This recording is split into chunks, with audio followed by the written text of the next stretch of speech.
रोहतक के पहराव की जमीन आखिर क्या रंग लाएगी, और इस बात को लेकर ब्राह्मण समाज वो आक्रोश में है। और किस प्रकार से बयानबाजी चले हुए हैं, वाक क्यों चला हुआ है, सरकार को आड़े हाथ दिया जा रहा है, इस बारे में आज विशेष वार्ता ब्राह्मण समाज की हुई है। और जिसके लिए हमारे साथ में है पूर्व मंत्री डॉक्टर वासुदेव शर्मा। आइए जानते हैं कि आखिर क्या मामला है, किस प्रकार की उलझने आज प्रदेश में बनी हुई है इस जमीन को लेकर। जी वासुदेव शर्मा जी, क्या कहना चाहेंगे, किस प्रकार की बातें क्या है, क्या अल्टीमेटम दिया जा रहा है? हमारे उत्तरी भारत की सबसे बड़ी संस्था गौड़ ब्राह्मण शिक्षण संस्थान रोहतक में सबसे बड़ी संस्था है। गांव पैरावर जो कि ब्राह्मणों का गांव है, उन्होंने 16 एकड़ जमीन गौड़ ब्राह्मण संस्थाओं को लीज पे 33 साल की लीज पे जमीन दी थी और 1,01,000 रुपया सालाना उसका जो भरना था, जो लीज का अमाउंट वो लगातार भर रहे थे।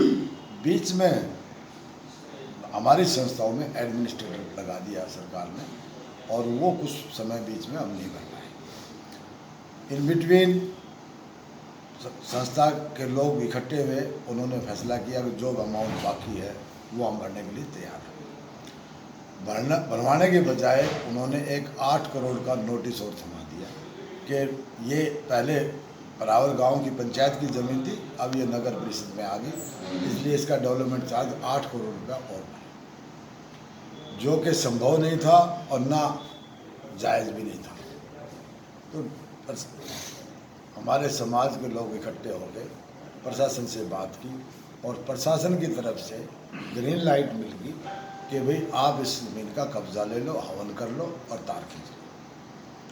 लेकिन मैं नहीं समझता किसके बहकावे में आके, किसके बरगलाने से हवन हो गया, ईंटें डाल दी, चारदीवारी का प्रोग्राम बन गया, उसके बावजूद सरकार ने सख्त रवैया अपनाते हुए वहाँ FIR लॉन्च कर ली। जो हवन पे बैठे थे उनको अन्य में ले लिया ताकि इंतकाल जब जमीन का हो गया, इंतकाल हो गया, इंतकाल के बाद में तो जमीन के मालिक आप होंगे, तो इंतकाल के बाद में फिर इंतकाल हटा दी गई, ये आखिर क्या मामला है? मैं आपको सारा विस्तार से बताता हूँ कि वो FIR का नाम दर्ज करवा के समाज को बहकाना चाहते थे, डराना चाहते थे, जबकि उस ज़मीन में से 5 एकड़ का तो इंतकाल हो चुका था, जो कि एक सरकारी अधिकारी द्वारा किया जाता है, ना कि घर बैठ कर। लेकिन सरकार ने सारे षड्यंत्र को के तहत ही हमारी ज़मीन को वापस लेने के लिए वो इंतकाल भी कैंसिल किया और समाज के काफ़ी लोगों के खिलाफ FIR की धमकी दी, डराने का प्रयास किया। और उसी संदर्भ में जो हमारा परशुराम जयंती के नाम से जो पैरावर गांव में हमने जो मनाया, भगवान परशुराम जन्म दिवस मनाया, उसमें डॉक्टर अरविंद शर्मा हमारे जो बहुत ही सम्मानीय मेंबर पार्लियामेंट है, जो 4 बार मेंबर पार्लियामेंट चुने गए हैं।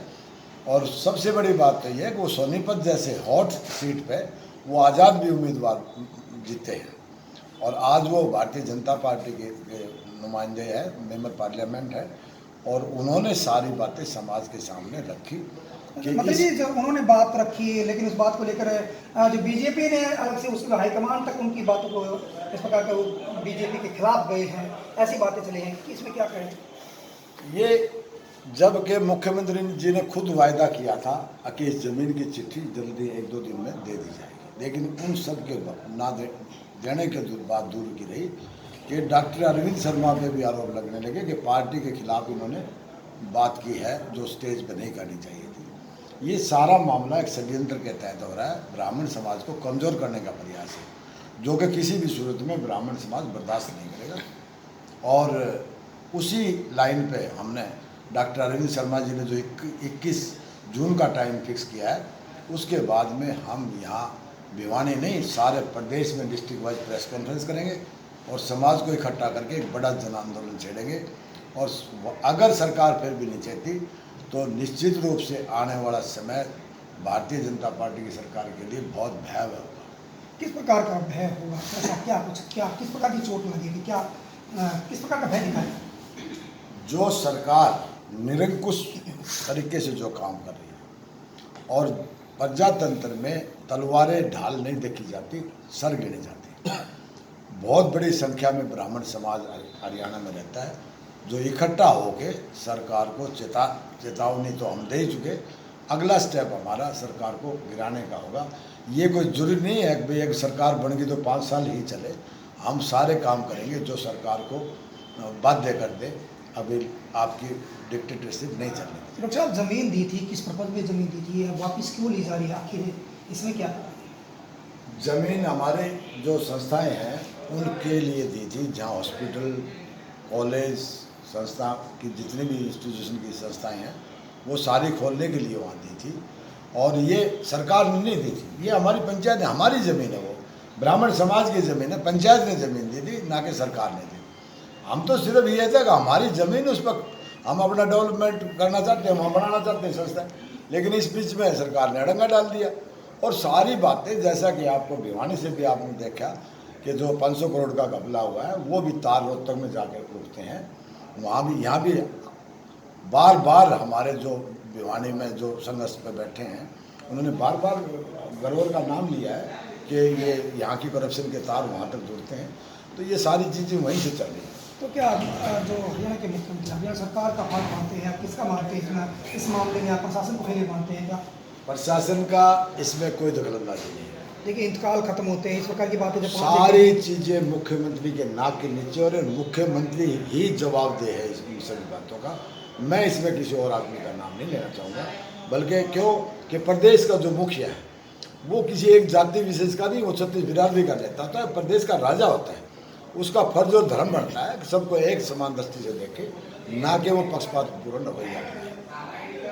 आप क्या कहना चाहेंगे? आप युवा है, इस प्रकार का कई बार आक्रोश देखने को मिलता है, अशब्द बातें आती हैं, तो क्या कहना चाहेंगे? मैं एक बात कहना चाहता हूँ, 18 तारीख को डॉक्टर अरविंद शर्मा से जो मुख्यमंत्री और मनीष ग्रोवर जी ने जो बयान दिला था कि आपकी ब्राह्मणों की जो पैरावर की ज़मीन है वो ब्राह्मण समाज को दे दी जाएगी, तो उन्होंने एक ही मांग रखी थी कि 22 तारीख जो आने वाली है भगवान परशुराम जन्मोत्सव, उससे पहले वो चिट्ठी रिलीज की जाए। परंतु उन्होंने क्या किया, ये सीएम साहब का फेलियर है सीधा सीधा, क्योंकि सीएम साहब ने ब्राह्मण समाज को दो फाड़ करने की ये बहुत बड़ी साजिश है। मैं मानता हूँ कारण क्या है कि राजनीति की इसमें आड़ वाली राजनीति को ये समाज के साथ में सरासर राजनीति हो रही है। क्योंकि अरविंद शर्मा से 2 दिन पहले तो बयान दिलाते हैं कि समाज को जमीन है और समाज को दे दी जाएगी, और उसके ऊपर कोई कार्रवाई भी नहीं करे सीएम साहब। 2 घंटे का मात्र काम होता है, उसमें आज 2-3 महीने निकालना, इतने 15-15 दिन निकालना, ये एक समाज के प्रति सरकार का एक खिलाफ का रवैया है और इसको ब्राह्मण समाज बर्दाश्त नहीं करेगा। जी, आप क्या कहना चाहेंगे? क्या किस नज़रिए से इस जमीन का? देखिए, मैं कहना चाहता हूँ कि जो हमारी जो इसकी ज़मीन है, जो परावर के अंदर रोड कॉलेज की ज़मीन है, वो तुरंत प्रभाव से जो है सरकार ने वापस करनी चाहिए। दूसरा, जो सरकार के ये मतलब जो है जो MP साहब ने जो एक रखा था, मुद्दा रखा था, अब भाई इसके अंदर जो है गरोर का वो होने की वजह से हमारे को ज़मीन नहीं मिली। तो देखिए, उसके अंदर मुख्यमंत्री ने भी स्पष्टीकरण देना चाहिए अब भाई इसका ये मामला क्या है।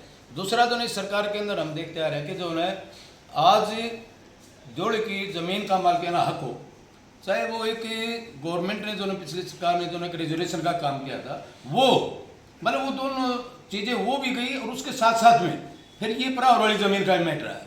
तो आज जो है कि ब्राह्मण वर्ग जो है पूरे प्रदेश का अपने आप को ठगा सा महसूस कर रहे हैं। और ये जो ब्राह्मण समाज के अंदर जो रोष है, आने वाले समय के अंदर इस सरकार के लिए मतलब जो है इसके कफन के अंदर कील ठोकने का ब्राह्मण समाज काम करे। तो ये जो टकराव बना हुआ है, 2 समुदाय जो टकरा चुके हैं, इस हिसाब से क्या करें? देखिए, एक ब्राह्मण समाज है, ऐसा समाज है आगे जो 36 बिरादरी को लेकर चलता है और सब पूर्ण 36 बिरादरी का समाज का मार्गदर्शन करता है। आज जो है एक ये जो खेला खेला जा रहा है, अब जो है आपस के अंदर जातिवाद करके ये आपस के अंदर ये भिड़ाने का सरकार जो काम करती है, ये इसके अंदर कामयाब नहीं होगी। क्योंकि बुद्धिजीवी वर्ग का जो है ब्राह्मण को एक बड़ा ही मतलब जो है मार्गदर्शन करने वाला माना जाता है। तो ये अपने मनसूबे के अंदर ये सरकार कामयाब नहीं होगी। आने वाले समय में जो एक आक्रोश है, आंदोलन है, वो किस हिसाब से लेगा?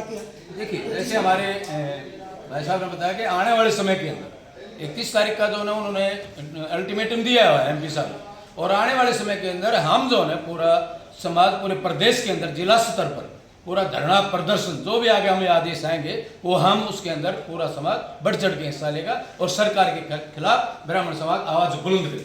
बिल्कुल, सरकार के खिलाफ ये ब्राह्मण समाज है वो लामबंद होगा, एकता के साथ में खड़ा होगा। और सरकार को चेतावनी सीधे तौर पर दी गई है कि 21 जून सरकार के लिए जो एक अंतिम जो उनके लिए शब्द है ब्राह्मण समाज का, यदि ब्राह्मण समाज को नहीं सुना, ब्राह्मण समाज की आवाज को नहीं सुना, तो प्रदेश भर में एक व्यापक आंदोलन होगा, बड़ा आंदोलन होगा, जो सरकार के लिए एक बड़ी मुसीबत खड़ेगा। भिवानी से लिविंग इंडिया न्यूज के लिए अशोक भारद्वाज।